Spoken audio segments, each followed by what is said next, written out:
Assalamualaikum warahmatullahi wabarakatuh. Alhamdulillahirabbil alamin. Wassalatu wassalamu ala asrofil anbiya'i wal mursalin Sayyidina wa maulana Muhammadin wa ala alihi wa ashabi ajmain. Amma ba'du. Sahabat Bawaslu yang dirahmati oleh Allah, pertemuan pada yang lalu, ngabuburit pengawasan yang lalu, kita membahas tentang pengawasan ataupun pencegahan.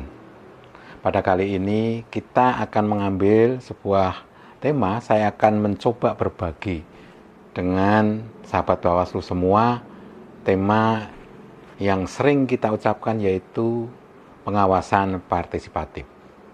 Kenapa perlu pengawasan partisipatif? Karena yang namanya demokrasi kalau tidak diawasi, maka mungkin bisa jadi belok, bisa jadi nyasar bahkan.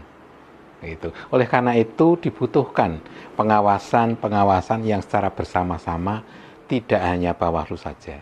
Akan tetapi masyarakat harus berperan dengan maksimal agar nanti demokrasi dapat berjalan dengan baik sesuai rel dan aturan. Lantas, apa sih sebenarnya yang disebut dengan pengawasan partisipatif? Sebenarnya sederhana saja. Sederhana. Pengawasan partisipatif simple. Rakyat ikut peduli. Kemudian rakyat ikut mengawasi. Kemudian rakyat juga ikut pemilu. Peduli, mengawasi, dan berpartisipasi. Itu kata-kata yang sebenarnya sudah sering dan kita paham. Nah, ketika itu digabung, maka menjadi rakyat peduli, mengawasi, kemudian menggunakan hak pilihnya dalam konteks demokrasi. Rakyat harus peduli, rakyat juga ikut mengawasi, dan rakyat pula harus ikut menjaga demokrasi. Karena apa? Ketika kita melihat tahapan-tahapan elektoral sudah berlangsung, maka apa yang harus dilakukan? Melihat pelanggaran. Rakyat yang melihat secara langsung. Nah, oleh karena itu, bukan berarti masyarakat semua harus menjadi pengawas pemilu yang resmi maksudnya. Seperti kami dari Bawaslu. Rakyat cukup peduli, ikut mengawasi, ikut menjaga demokrasi. Melihat pelanggaran, jangan diam. Melihat politik uang atau mendengar politik uang, jangan pura-pura tidak dengar. Atau misalnya melihat pelanggaran kampanye, jangan malah dibuat story di WA atau di FB. Nah, oleh karena itu harus berani untuk melaporkan.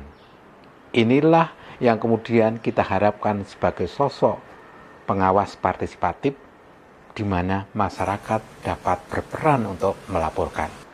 Kalau masyarakat diam melihat kecurangan, maka yang curang bisa tepuk tangan. Tetapi kalau masyarakat ikut mengawasi, maka yang berbuat curang akan berpikir dua kali. Itulah kira-kira ketika kita harus bagaimana menyiarkan pengawasan partisipatif ini. Nah, orang kadang berpikir, ngapa sih pengawasan kok ribet amat? Kemudian kok susah? Dan seterusnya. Bukankah itu pengawasan adalah wilayah-wilayah elit? Sebenarnya tidak. Kita bisa melakukan dengan melalui hal-hal yang sederhana. Misalnya, kita sedang duduk di wedangan, kita sedang ngopi, kita bisa berdiskusi dengan santai dengan tema-tema demokrasi atau tema-tema yang agar melek politik.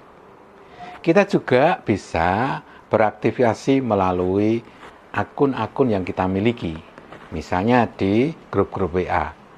Kita bisa aktif di sana dengan tanpa menyebarkan hoax, menyebarkan ujian kebencian, jangan sampai. Nah, itu hal-hal yang sederhana. Atau aktif di medsos, tetapi kita jangan sampai kemudian tambah memanas-manasi. Di bulan puasa ini kita diajari untuk menahan diri, tidak menyebarkan kabar bohong atau berbohong. Kemudian demokrasi selaras dengan itu. Demokrasi juga mengajarkan bagaimana menahan godaan. Godaan terhadap politik uang, godaan jabatan, godaan kepentingan. Itu semua adalah demokrasi yang berintegritas. Billahi taufik wal hidayah, nasru minallahi wa fathun qarib, wallahul muwafiq ila aqwamit thoriq. Assalamualaikum warahmatullahi wabarakatuh.